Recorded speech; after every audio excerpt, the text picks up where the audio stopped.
కరీంనగర్లోని PMJ jewellery దొంగతనం కేసులో విచారణ ముమ్మరంగా సాగుతోందని నగర పోలీస్ కమిషనర్ అభిషేక్ గౌష్ ఆలం వెల్లడించారు.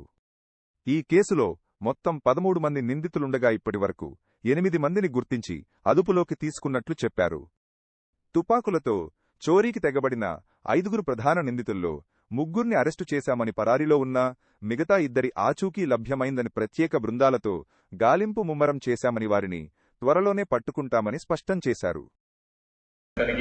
సెల్ఫ్ గా ఫైనాన్షియల్ సోర్స్ ఏం లేదు, పేరెంట్స్ ఇస్తారు.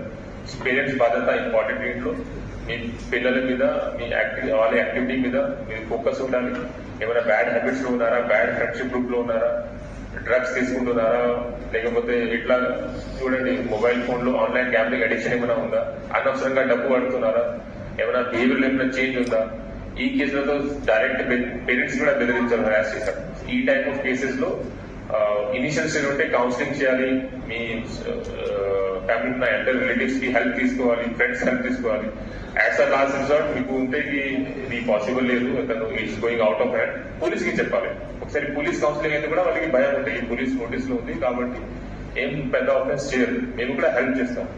పేరెంట్స్ ఏది విజ్ఞప్తి, ఇది request that they should have proper surveillance over their children activity including there financial activity.